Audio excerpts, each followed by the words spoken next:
Good evening, Pittsburgh sports fans, and welcome to the Pittsburgh Sports Desk. We've got two of us tonight. One, Edward Miles Quinn is sick, having some issues. So yeah, he wasn't able to join us tonight. So I got my co-host Trace. What's Hi, going Billy. on tonight, Tracy? Without Eddie being here, it just means the football IQ of the show just went way up. Yeah. Well, you definitely, people listening out there, you definitely got the homers tonight. If you've been listening to our show for a decent amount of time, you know that Ed's not a Pittsburgh fan. That's why we bring him in. That's why we love him, because he gives us the other side of what the non-Pittsburgh people are thinking. So, but got some stuff tonight. It's going to be a short show. It probably would have been a short show even with Ed, because there's really not much to talk about Pittsburgh-wise. It's pretty dead. Not a lot going on, but there's some stuff I want to get into. But I guess we'll start off with this whole Aaron Rodgers thing. So Aaron was a guest on the Pat McAfee show yesterday. Said some things. And this is why I say it's you're in a dead part of Pittsburgh news, sports news right now. You don't really have much to talk about with the Penguins. I mean, they hired let's face it, they hired a no-name coach, and we'll see what happens there. But the Steelers, right now it's kind of all quiet on the home front. Not really anything going on until training camp opens on the 24th of July. They may make some signings. There might be some news that breaks. But since we last talked, really nothing has been making the headlines. And, when you have the Pirates, they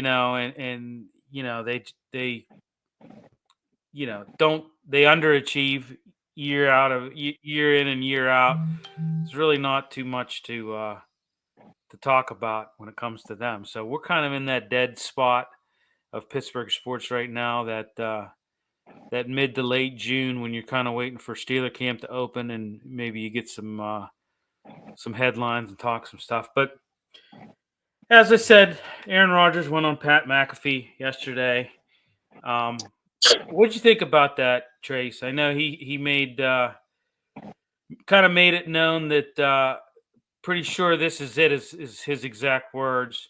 He said that's why we did a 1-year deal. The Steelers didn't need to put any extra years on that or anything. This was about finishing with a lot of love and fun and peace for the career that I've had. I've played 20 freaking years. It's been a long run, and I've enjoyed it. What better place to finish that than one of the cornerstone franchises in the NFL?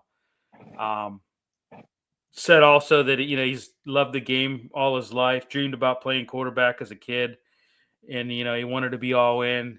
And he said he liked the way that he was welcomed in Pittsburgh. It was very cool. And he said he's going to give everything that he's got, and he's going to leave nothing in the tank. And he said he's pretty sure this is my last season. Like I said, that's why we did the 1-year deal. So, but what do you think, Trace? I mean, I'm people are kind of making, I don't know, people are kind of shocked. I was listening to the Fan the last few days, and people were kind of like, shocked at this. The guy's 41 years old. He's going to be 42 in December. Are we shocked that this might be his last year? Are we shocked that he's, looming retirement? Could he change his mind? Yeah, he might change his mind. I don't think he will, though. I think this is it for him. A lot of people are saying, well, he's either going to go out on top or he's going to drag another organization down with him. So what? I mean, what are we, I mean, what are we, why are we so surprised? Why are people so surprised? I know I'm not surprised that he said what he said. What do you think, Trace? Give me your thoughts. I wish he would have retired last year. That's what I think. Yeah. Well, I know you. I mean, Pittsburgh isn't a retirement home for old dudes to show up and try to play a game that they would played as kids. Like, that's just not what this is for.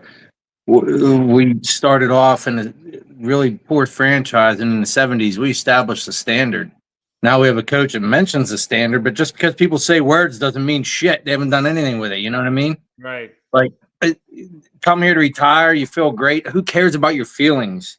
Start playing football, winning football at that. We don't want to just show up and have a 9-8 season.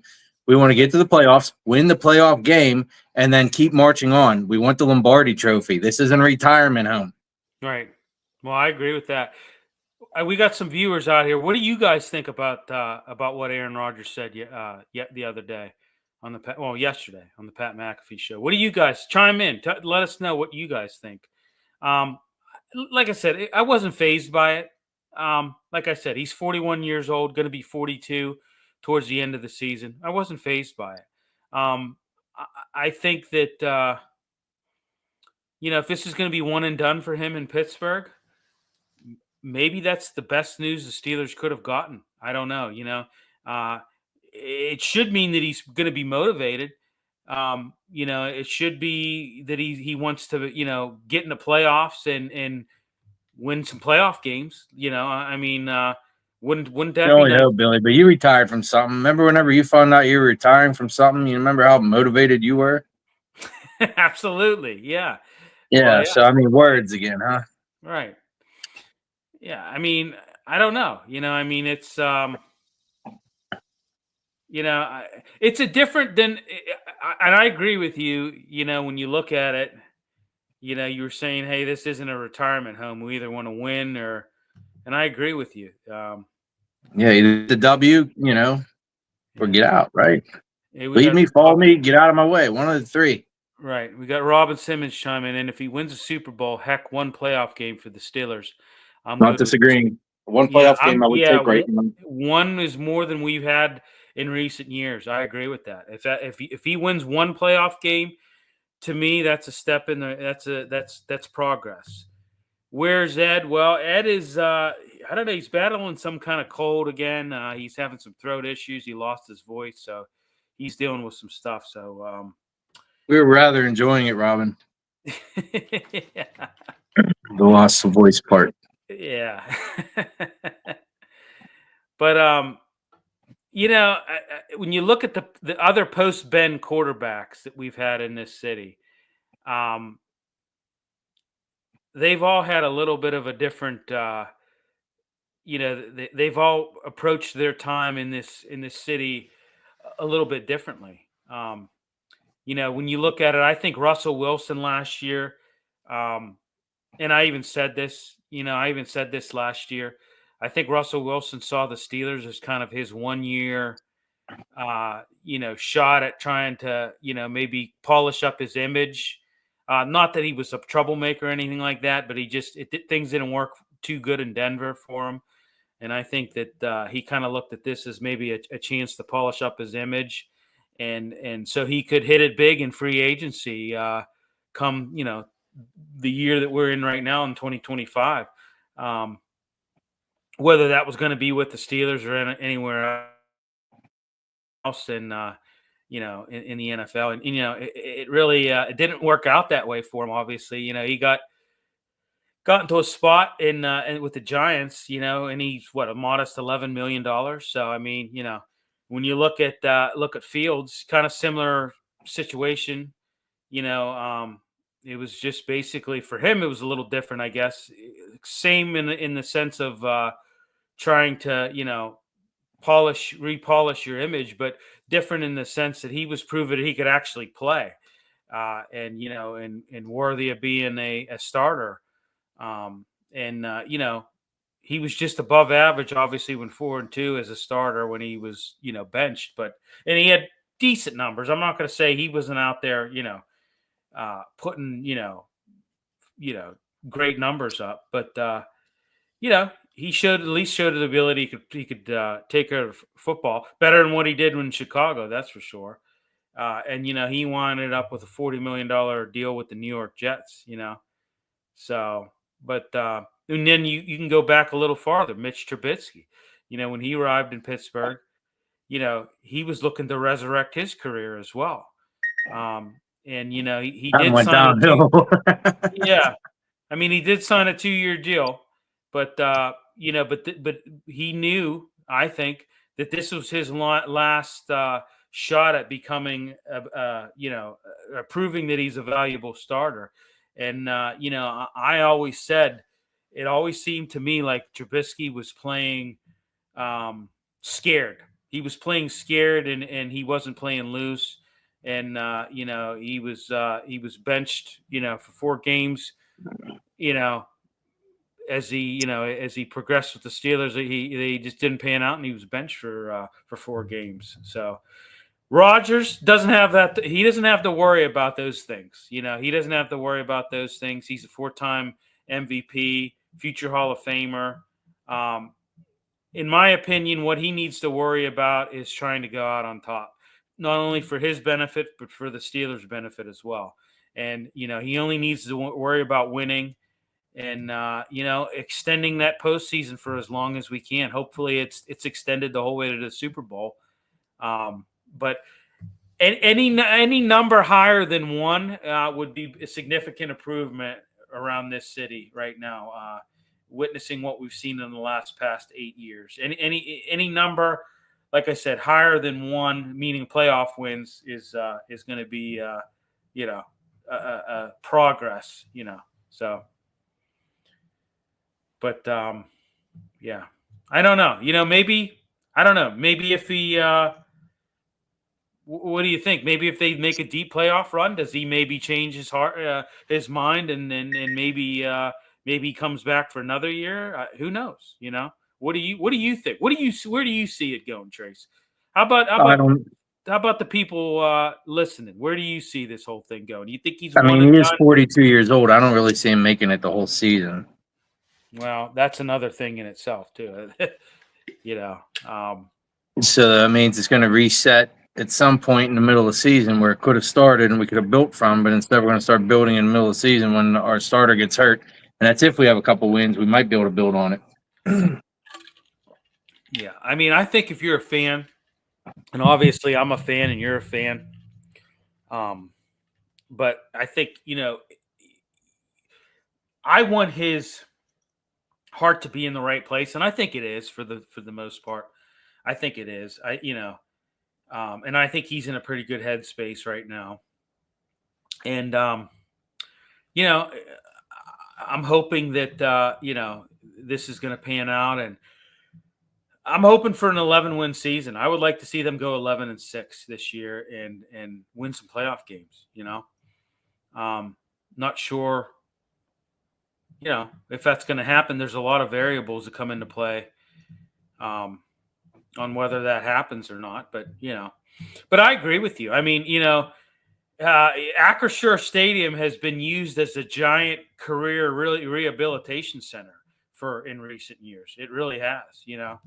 And Well, it never used to be that way. It's only been recently that's been doing that.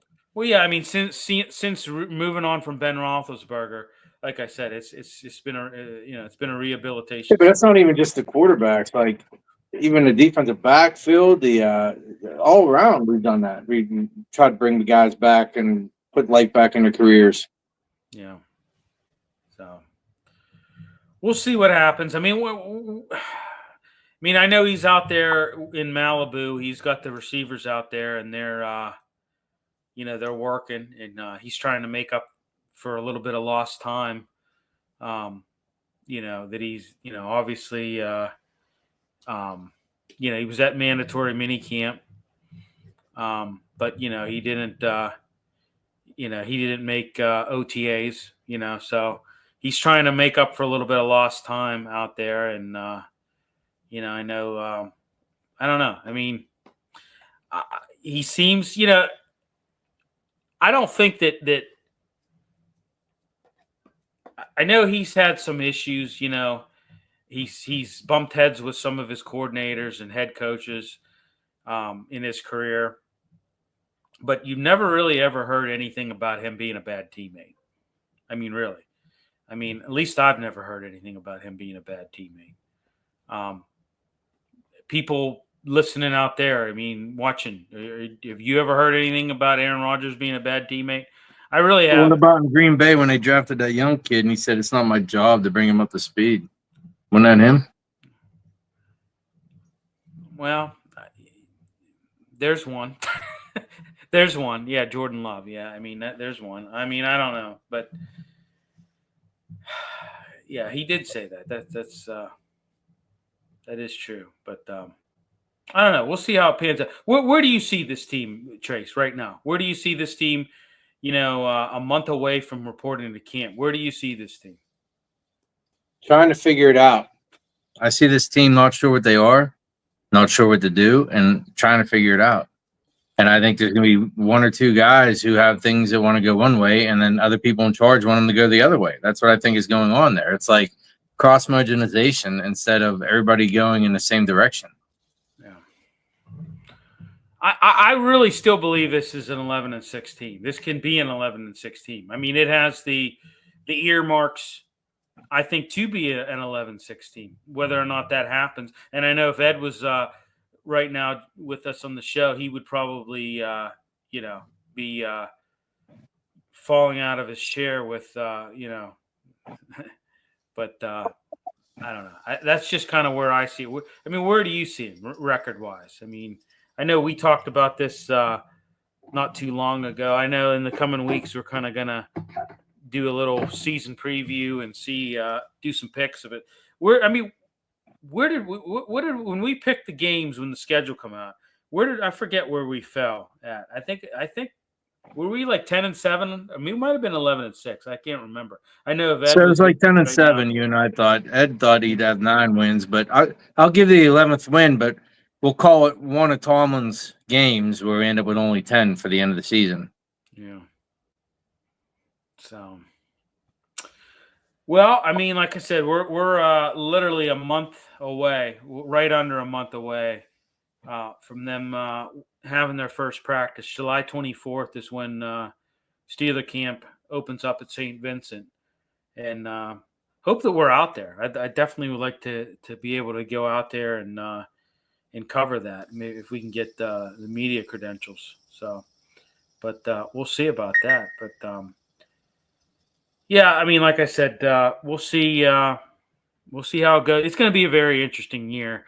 I know our buddy Ray Fittipaldo that's been on our show had made that comment when he was on the Fan the last time. He said he's covered the team for a long time, and he said I think it's going to be one of the more interesting seasons that I've ever witnessed and covered. So, and when we have him back on the show, I'd like them to elaborate a little bit on that because I kind of agree with them on that. So we shall see. All right, let's move on, Trace. Like I said, it's going to be a short show today.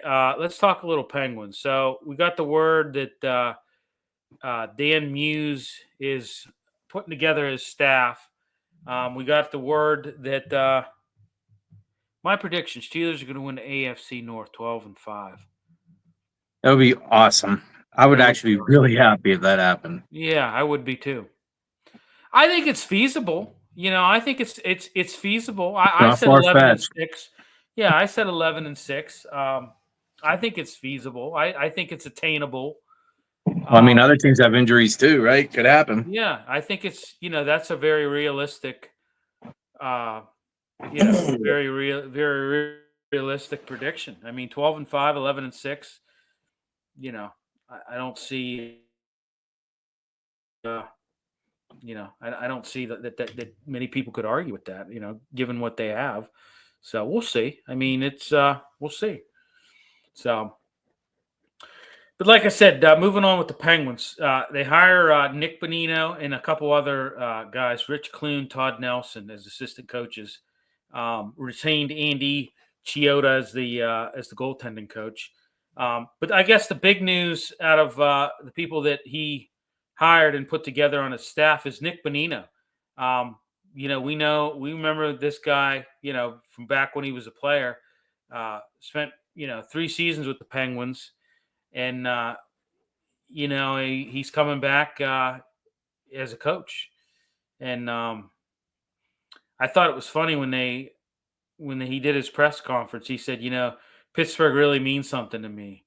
And I obviously that's I'm sure that key component is the fact that he was on those cup teams in 2017. And, in 2017 was a big reason why they were able to win that cup. I mean, he Were they on the HBK line? Was he part of that? Was he was. centering that one? He was. Yep, he was. And if you remember that, he had that broken bone in his what was it, his foot, I believe. And he played through it. And we found out at the end of the season after they had won the Stanley Cup that he played with a broken bone in his foot. Always liked him. I always thought he was great. If you remember, we got him back in 22 and 23. He had a short stint. He only played a handful of games. I don't know if you remember. He took that hit. I forget who it was from, but he ended up lacerating his kidney, and he was on the shelf for a little while. And then he ended up signing. Where else did he? I'm trying to think where else he played at. I think, man, I can't remember. I can't remember where else. I think he did play for Nashville for a while. But he just ended his career not too long ago. Announced his retirement. Nashville's in Tennessee, Bill. That is true. It is in Tennessee, Trace. Thanks. So. Yeah, I mean, he was. He had a 15-year career. And he was, like you said, he was on that HBK line. He was the center on there with Hagelin, Phil Kessel, and he was very, very, very essential to that to those back-to-back cup runs, especially in 2017 against the Predators. So he was one of those guys that was always willing to sacrifice his body. And, he was a very good cerebral guy too in the game, I know. So, but I mean, he played for the Ducks, the Canucks, and the Predators, Minnesota Wild, Sharks, and the New York Rangers. And I really believe, when Dan Muse was assistant coach with the Predators, that's when Bonino was playing for Nashville. So I think that there was kind of maybe a little bit of a tie with that, as to why he got, hired, because, Dan's pretty familiar with him, so, but good for him. I'm glad that he's back. Like I said, he was a great player, and glad that he's back. So I don't know, Trace. I mean, where I stand with this whole Muse hiring. I'm not really. I'm still. For me, the jury's still out on that. So. Oh, concur. I'm completely amused by is the one announcer for the Pirates looks exactly like him. Yeah. Oh, he looks like Joe That's Block. hilarious. Even Joe That's Block. hilarious. I know it is. So, but couldn't have one interview the other, wouldn't know who was talking. Yeah. So, but yeah, and then like I said, they hired this Nelson. I forget. This Nelson, and they hired Todd Nelson, and they hired another. And I don't know what he's going to be. He was the head coach of the Hershey Bears. Okay, so, but and he played briefly for the Penguins in the early 1990s. Okay, so, Hershey Bears is pretty fun. Yeah. You ever go up to the what do they call it, the cave? I have not. No. It's a fun time up there. They have really good things. Yeah. And then this Rich Clune, more ties to the Nashville Predators. He was on the Nashville Predators when Dan Muse was a coach as well. So another guy that he has Nashville ties to, Bonino and Clune. So Clune was a assistant coach with the Ducks, overseeing the forwards and the power play. So I don't know. We'll see how he. Ducks pretty bad in recent years, on as a team as a whole. So, but we'll see. We'll see what happens there. So, no other new really Penguins news to talk about.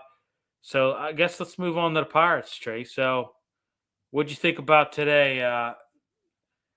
Paul Skeens had a kind of abbreviated outing today, So I think it's par for the course. We must be getting close to July, Billy. We're not going to be able to talk about the Pirates anymore. well, that's funny because I was listening to the tail end of the game. It was 4-2 in the ninth, and Joe Block said that. He said it's we're in the second half of the season, and I'm like, wow, okay. So thanks for the update on how much more misery we have to endure. So, but yeah, Paul Skeens only went 4 innings today. Had 4 strikeouts, and what was it? 4 innings, 4 strikeouts, and I think it was 4 innings, 4 strikeouts, and 4 runs that he gave up. So it was a bunch of fours today. But I mean, I don't know what to say. I mean, they're right where we thought they would be at this point in the season, right? I mean, what more can you say? I mean, Donnie Kelly has his work cut out for him. I like some of the things that he's done thus far as being manager. I think some of his lineups have been decent, and I think he seems to kind of have the bullpen and starting pitching kind of figured out. As we've been talking all year, Trace, they're missing bats. They just don't have the offense. They have decent pitchers in Keller and Skeens. Well, Neil Cruz hasn't worked out with a bat. Brian Reynolds struggled with a bat. Sawinski's been terrible with a bat. Who's that new guy who just hit a home run? I watched him play one game live. He was terrible in left field. Yeah, the catching team, they had to send a couple guys down because they can't hit. Who's playing short for us that can hit? Nobody. Gonzalez come back. Hayes gets hurt all the time, and when he's in there, all he does is strike out. So, I mean, they're in a rebuilding mode with all their signed guys. Yeah. I mean, it's hard to watch. I mean, last night they got shellacked last night. And it they scored 4 runs pretty fast there in this game today, in the day game. But doesn't get any easier. You got your off day tomorrow, and then you come home for a 3-game series with the Mets. And those of you that know, I work down at the PNC Park, and I'll be working Friday night and Sunday. So, I mean, they got their work cut out for them. Hopefully I can witness them take at least one out of that series. I don't know though. Doesn't get any easier for them. So, but Skeens today he threw 78 pitches, 50 strikes. He was the shortest outing that I can remember he's ever had. So 4 innings. Usually he goes sometimes in the 6th, in the 7th. So, but I don't know. I mean, he said that he felt good. He felt like he could have gone more. He gave up 4 runs. I mean, it was just, it was just that was what had happened today. But I don't know. We'll see. We'll see what happens. I don't know, Trace. Let me ask you. Let's get into a little bit. I know you talked about O'Neal Cruz. What do you think about Donnie Kelly's decision to bench him for the lack of hustle down the first base line the other night? Well, first base line, how about when he missed the ball in center field, turned around and walked? Not even walked for it, actually. He just walked. I think Reynolds B-Ray had to go get the ball. Nobody wanted to get it. I think that guy has been lackluster at best. I don't care that he's been a tin cup and is able to hit a long ball once in a while. I'm not really thrilled by that kind of stuff. He's been terrible at shortstop, more terrible in center field, and his bat has been non-existent. I just don't know what you do with that guy. Well, I agree. I why on earth he was a shortstop to begin with, I'll never know. I mean, why you would put a 6'7" guy at shortstop, and just I don't know. He was at one point in time before they made him a center fielder. He was the worst. He had the worst defensive stats in the major leagues at the shortstop position. the worst defensive in all of the shortstops in the major leagues. He had the worst defensive stats. I mean, he was just terrible, Coupled with his bat, that's a really good player. Glad we signed him. Well, I mean, he's shown glimpses of talent. I mean, we've seen that. He's had some shattering swings, and he does have a hell of an arm. He is a howitzer for an arm, but throughout his career so far, he's shown these elite skills, but it's just been overshadowed by just constant mental lapses and errors in the field, and and lack of hustle. I mean, he's like Gregory Polanco 2.0. I've said this before. He's like Gregory Polanco 2.0. I was thinking Bobby Bonilla. Well, yeah, but Bobby Bonilla was a lot better player than what O'Neal Cruz has been. He benched. I mean, he got benched. Like I said, lack of hustle, running down the first base line. He was 0 for 4 last night, for crying out loud, in that 9-3 loss. And it just I mean, I applaud Donnie Kelly for, taking him out of the game and benching his ass. They probably should do that more often, honestly. Shelton probably wouldn't have done that. Shelton would have been in the post game making some excuse up for him. And that's the one thing I didn't like about Derek Shelton. He never held any of his players accountable when they would do things like that. When they would make boneheaded plays, when they would not hustle, he always made excuses for them. Donnie Kelly doesn't do that,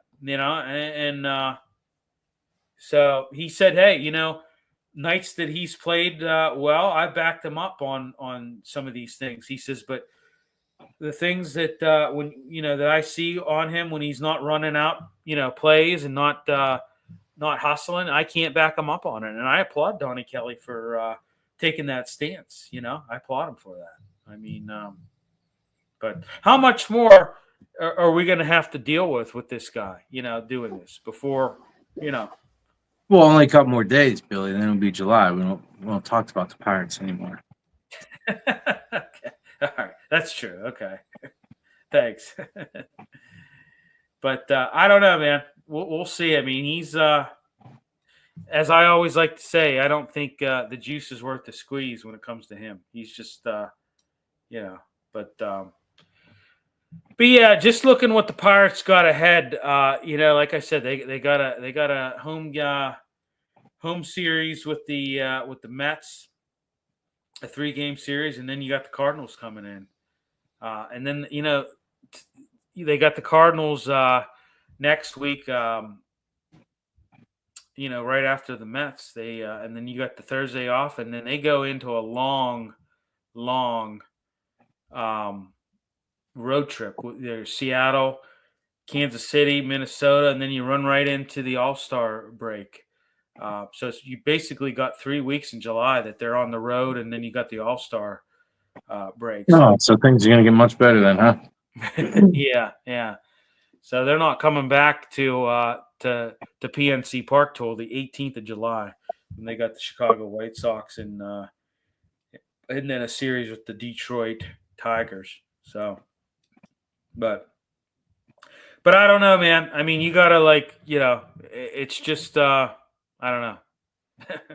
32 and 50 right now, record wise. And when you look at where they're at in the standings, they're dead last in the Central. I mean, dead last in the Central.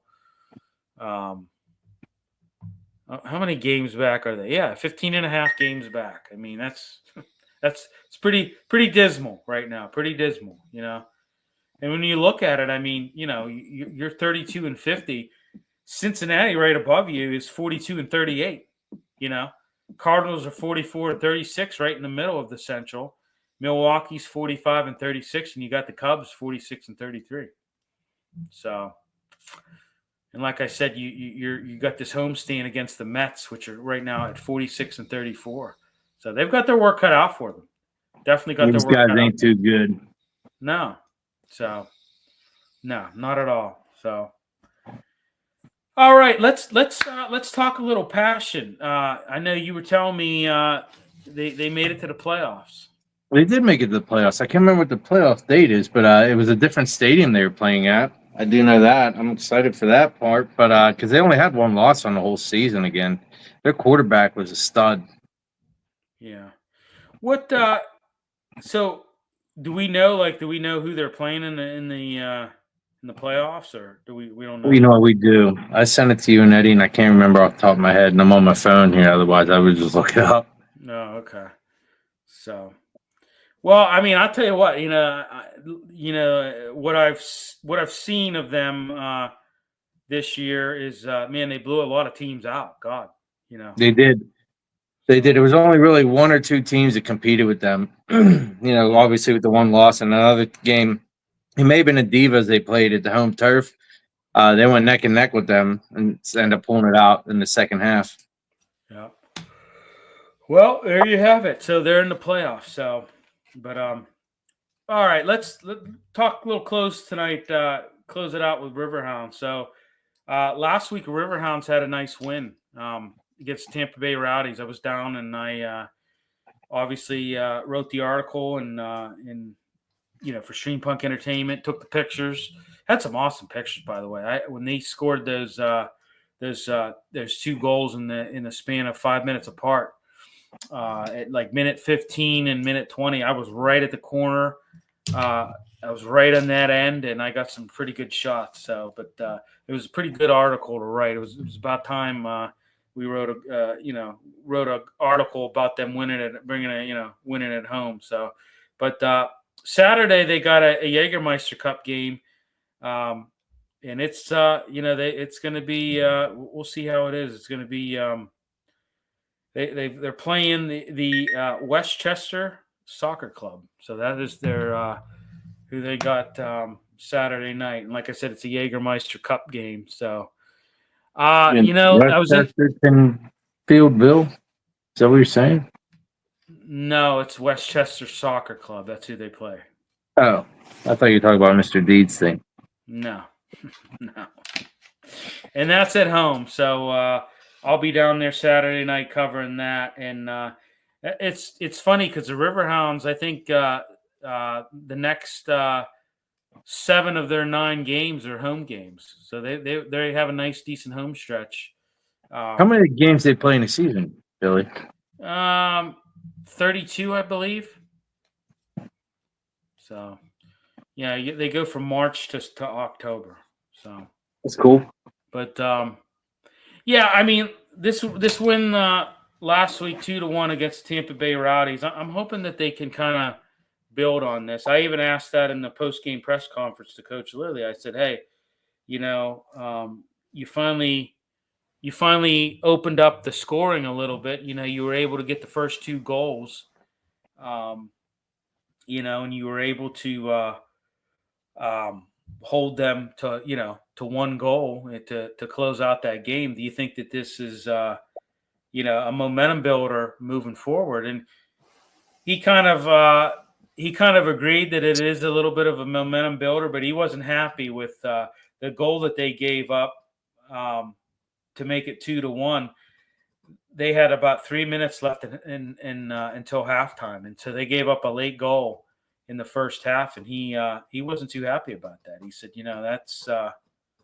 that's not what I wanted to see. He said, going into the locker room at halftime, I told them, like, listen, you're up, you're winning right now 2-1, but if you come out and you play the second half like you did to close out the first half, they're going to tie it up real quick, and then we're going to be right back, trying to win this game, and as luck would have it, they came out in the second half and pretty much dominated and were able to hold them. So, but yeah, I'm hoping that they can build on this a little bit. And it's not a league game Saturday, but a win's a win. Right now the Riverhounds are sitting at 5-6-2, and this team Westchester is sitting at 2-4-5. So see what they can do Saturday night. So, but all right, Trace, any final thoughts? No, hopefully the Steelers do good. Pirates, I'm done with, and let's see what Pens can restructure here. By the way, I want to see what they do for goalie specifically. Like, I'm not very happy with what they've done on the goaltending. If they're going to turn it around, it has to start there. That's what I think, Billy. Oh, yeah, definitely. I agree with that. They haven't addressed that in a very long time. They've that goes back to 2021 when Jari single-handedly cost them that series against the Islanders in the playoffs, and why on earth they decided to stick with him is beyond me. But I agree with you. It starts with goaltending. Doesn't it always start with goaltending? I mean, that's a big part of the big facet of the game. So, yeah, and like I said, I'm not really happy about this hire with this Dan Muse. I'm still not. I know there's been people, who have kind of warmed up to the whole thing. I'm still kind of, I don't know. I'm still not happy with how they handled that. I think there was a lot of other coaches that they could have went out and got with a little bit better pedigree than what this guy has. He has absolutely no experience being a head coach, and he doesn't really have a lot of experience even as an assistant in the NHL. I mean, he was an assistant for a little while for the Predators and the Rangers, but he doesn't have a resume. And I said it, this could be the Derek Shelton of hockey, and I don't know. We'll see how that goes. But I guess my final thought, I'm really excited that we're less than a month away from Steelers training camp. Like I commented earlier in the show, I think it's going to be a very interesting year. I think it's going to be one of the more interesting years we've ever seen with the Steelers. Just with what they've got, obviously with the signing of Rodgers, but some of the other pieces that they have, I think it's going to be a very interesting year. And yeah, I'm with you. I've kind of given up on the Pirates.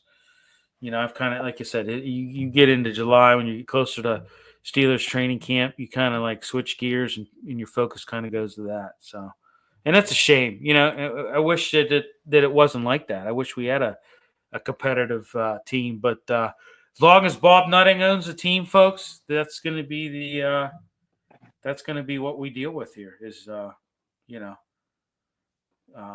just doesn't want to put money into the team and just wants to collect that money and continue to watch the team underachieve like they do year in and year out.